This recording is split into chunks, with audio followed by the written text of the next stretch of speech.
Many new parents will do an ultrasound to determine if they're having a boy or a girl. But what about tests for potential birth defects and genetic disorders? Well, the option is available now with experts in the field that are using their unparalleled knowledge and expertise to keep you informed.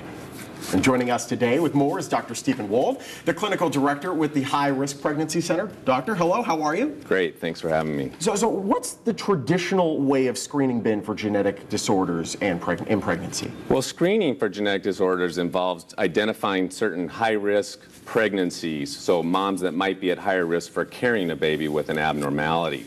Screening is done on basically all patients, and it involves 4 different types of methods, generally either like a family history of an abnormality, maternal age is a risk factor, abnormal blood protein levels that we can get in mothers to check for risk factors, and also abnormal ultrasound findings that may come to us either that we see or that have been seen on an outside ultrasound before they come to see us. Absolutely.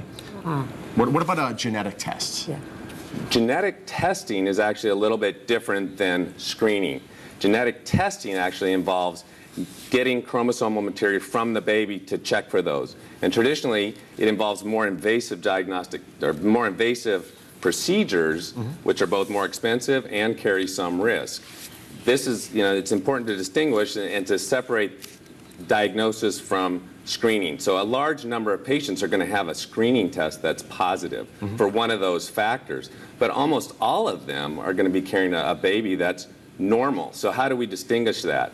Well, traditionally what we've done is invasive testing with an amniocentesis, where we take fluid out from around the baby with a needle, test the genetic material. We can also do what's called chorionic villus sampling, which is essentially a biopsy of the placenta.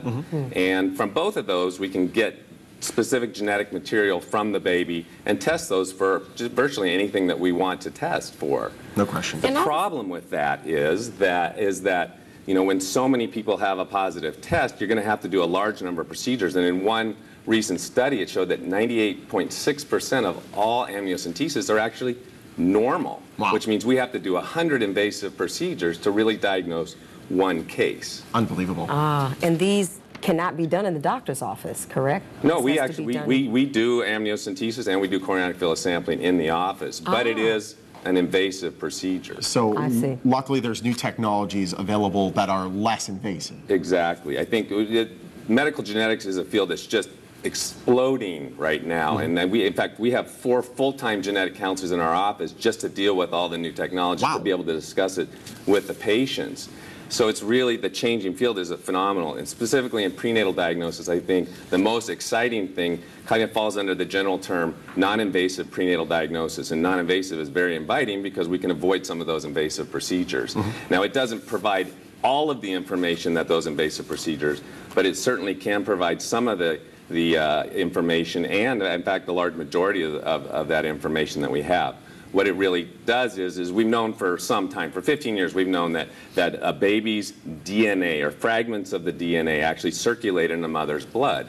And recent medical advances and molecular genetic technologies have really made that ability to diagnose and detect the levels of those and give us, with a very, very 99%, greater than 99% accuracy, the ability to detect whether a mom is or isn't carrying an abnormal baby. Wow. So the technology in the percentage has obviously improved quite a bit. Vastly, vastly. I was going to say how long it takes for us, the new technologies, or we have access to that now.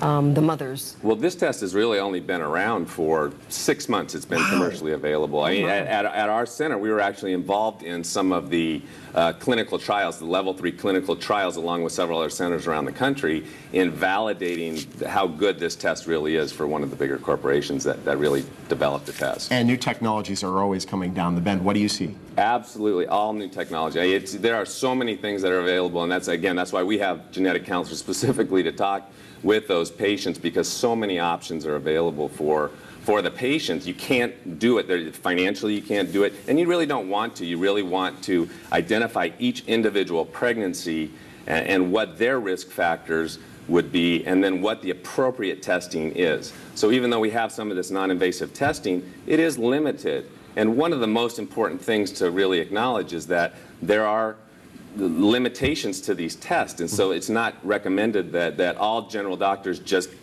order the this test. test straight out. Absolutely. It's not recommended as a primary screening test. And I think really when you're ordering a test, as well as the benefits, it's almost more important to know what the limitations are. And designed to the individual. Designed into the individual pregnancy, what her risk factors are, what the father of the baby's risk factors may be. Absolutely. It's a pleasure. Thank you so much for joining Great. us. Thank you Technology is for really having flying. me. Thank you. Thank you. Again, the High Risk Pregnancy Center has 2 locations in Las Vegas and 1 in Henderson. For more information or about them, you can go to hrpregnancy.com or call the number on your screen. They're also on Facebook. We'll be right back.